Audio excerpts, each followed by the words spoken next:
I want to try to build a Roblox game, launch a ton of ads, and turn it into a profitable business. I have seen a ton of people claiming they make thousands of dollars from Roblox, but it always seems like there's some kind of big company. I'm going to do it alone. Will I succeed? I don't know. First of all, I need a game plan.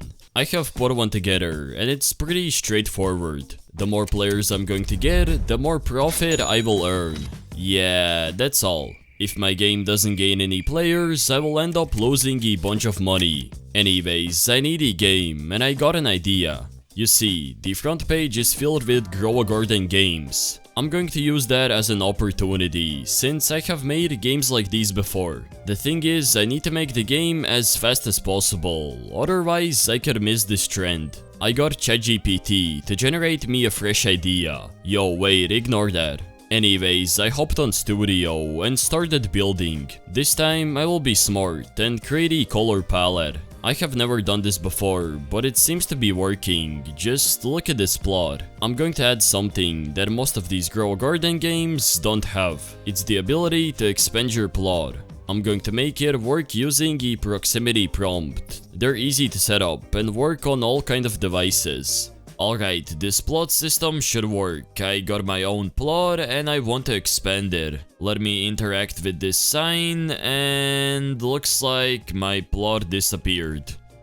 Clearly, something doesn't work. I found out that I was destroying the plot before I could clone the new one. Now it works, but it's plain and boring. I want to make a cool transition. If you have played Clash of Clans, you already know what I'm trying to make. And just like that, I should be done with the animation. Now when I expand the plot, these clouds will appear. For those who have played Clash of Clans, you probably can tell that I took a bit of inspiration. The next thing that I'm going to create is a merchant. Oh, and I forgot to tell you that this game is going to be about growing a taiga. This idea might work. Tell me I'm not the only one who thinks this face looks so creepy. It looks like bro is stalking me. I need to change this face. I found this one, which looks more friendly. There's also this guy that'll take your stuff and give you money. Alright, using my NPC template, I was able to make these work in a few minutes. I can ask who he is, and if I want to, I can just walk away. Same with this guy. However, I still need to script the function that opens the merchant, so let me do that.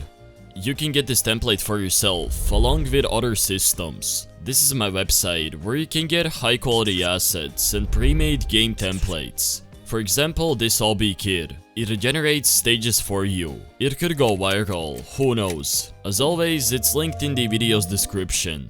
Back to the merchant, I need UI. I forgot to record this, but I made this old paper frame. I scripted a couple of functions that created the global stock. This means that everyone has the same amount of items. I also set up the default data. The main gameplay should be done. I took a lot of systems from my previous games. First of all, I have a shovel that I will be able to use to destroy trees. The merchant works as well, and the stock is global for all servers. This is an upgrade from my previous system. These items are just placeholders. I'm not going to have actual rocks. There is going to be a variety of pine trees and other taiga themed items. Here goes my first Robux. I hired someone to make me a sound effect.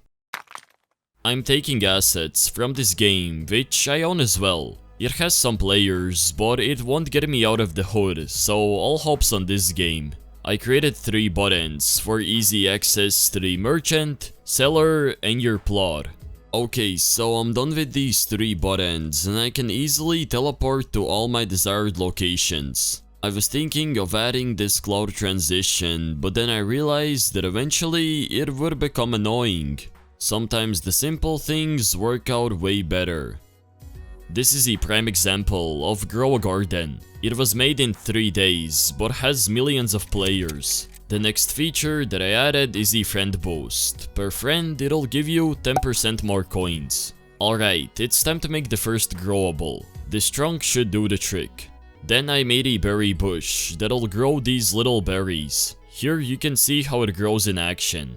This is what I love about developing. You can do cool stuff like this. I have a garden in real life too. Look at this cute berry. Now I have to repeat the process for about 5 more crops. This model single-handedly has over 100 parts. The growth animation will look insane. I tried my best to make it look as good as possible. For the final crop, well, at least for now, I made a birch tree.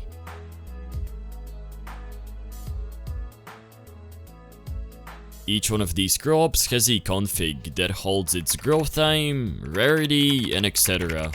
I just finished modeling all of the crops, and look at my garden. It looks pretty cool, doesn't it? I love how this looks, especially the birch trees and these catkins. This is a game I would actually play. Yo, what is happening here? The particles might be a little too crazy. I fixed them and made the majority of the UI. This includes the settings, shop, and a special offer. The settings and the shop should work now. As you can see, I can lower the volume of the music, the sounds, and also choose to turn on low graphics. The shop works as well, but it's all placeholders because I still need the models. Someone is making exclusive trees, so I still need to wait for those. I didn't really have to do much work since I just copied my previous systems. It's nice to have other games. You can reuse a lot of scripts. It's time to make the map. I started by adding a big base plate. Then I made some paths that will connect all the plots together. After that, I created hills and mountains. Without them, the map just feels dead. I can't forget about other assets, like trees and rocks. These make everything look way better. Let's go, I'm finally done with the map, and the atmosphere feels so cozy. I really like how it turned out. This might be one of my favorite maps. It's also pretty small, which is good for this game. Everything needs to be easily accessible. I might add a few more assets, but this is probably the final result. Instead of making assets, I made more crops. After all, the gameplay is more important. Yeah, looks like my mic was muted. Anyways, I was trying to showcase the starter packs. These might be my main source of revenue. Currently, I'm 750 Robux in debt. It's nothing compared to what I will spend on ads. I scripted the function that's going to add an animation if the crop is very large. I also scripted the weather system and a gifting system. I'm pretty much done with everything. The weather works, the gifting should work, and the game should be fully completed. As you can see, I just got the snowy event, which means all of the crops will have increased chances of getting this mutation. Let me see if it actually goes away. Really? I got the snowy one again. What's my luck? Anyways, it should go away. I decided to add a feature where the plant can get mutated while growing. However, there were some interesting bugs. Okay, so I should be fully done with the mutations. Previously, you could only get them when you plant the seed. Now they also appear randomly throughout the entire day. Since there's rain, I keep getting these wet berries, which cost way more than usual. Also, there is a small problem. I still don't have the exclusive seeds. I'm getting a bit worried if I will even get them. While I wait, I can design a thumbnail. These need to be really good. I made the first one, then another one, and the cycle repeated. I think I went overboard.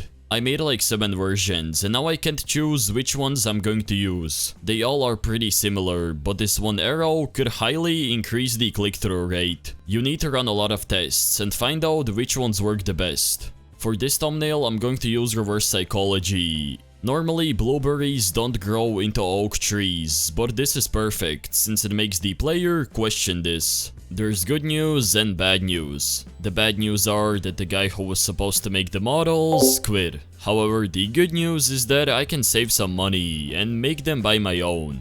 I created 4 unique crops, and for one of them, I used the 3D modeling software called Blender. I sort of rushed everything, but I want to get this game out as soon as possible. Anyways, I added the exclusive seeds, which for some reason aren't loading. You can go ahead and buy these packs and get these 4 seeds. And then there's also the free rewards chest that I copied from one of my games. Apart from that, everything should be done. Now I just need to see if there are any bugs. There were, and a lot. So I fixed all of them and created the holding animation for very big crops. I have it already scripted, so I don't need to worry about that. Now it's time to start launching ads. For the first one, I spent 4.5 thousand Robux. I'll check the results tomorrow. The first ad is still running, but the results are not that good. It has a click-through rate at around 1.3%, which is pretty bad. The play rate looks low as well, so I need to do something. The low play rate could indicate that the thumbnail is bad, so I designed a new one. Then I launched another ad, hoping this new thumbnail will do the trick. I also got my first product sales. I just woke up and the ad is performing okay. The click-through rate is 1.5%, which isn't that bad, but I have had games with nearly 3%. The play rate seems to be low, I don't know why. Well, you can't even really play the game, that's probably why. Not all hope is lost. I fixed the loading issue and ran another set of ads. I'm now targeting the simulator genre. The ad just stopped running and it spent nearly 17 ad credits. That's like 5,000 Robux. And looks like I got nearly a 1.9% click-through rate, which isn't bad at all. I think I will run another one of these. On the bright side, I got a couple sales, but the game is chilling at exactly 2 players. Yeah, it's bad, but I still have hope that the algorithm picks it up. I'm spending another 4,000 Robux. Let me head to sleep, maybe it'll blow up overnight. Alright, I got a few sales while I was asleep, but there's something that I'm not happy about. The sad reality is that this game flopped. It has 1 active player and only 13.4 thousand visits. The stats are horrible, no wonder why it failed. But now let's head over to monetization to see if we made a profit. Yeah, I don't think this is enough. In its lifetime, this game made nearly 1000 Robux, which is nowhere near the amount I spent on ads. However, not all hope is lost. As you can see, the game is starting to hit home recommendations. This means it's in the algorithm. My guess is that this trend has died down. People might have gotten tired of it. As for this game, maybe it'll gain a few more players and possibly bring the profit margin to 0. However, I doubt that because the stats are horrible. I have had games like these that perform really well, so I was probably late to the trend. I didn't make any profit, but on the bright side I got experience, which is priceless. Actually, I was wrong. Right as I was about to post this video, the game blew up to 140 players. It also started earning way more Robux, so maybe in the future it'll become a profitable business. I would appreciate if you could smash that subscribe button. Hopefully you guys enjoyed, have a great rest of your day, and peace.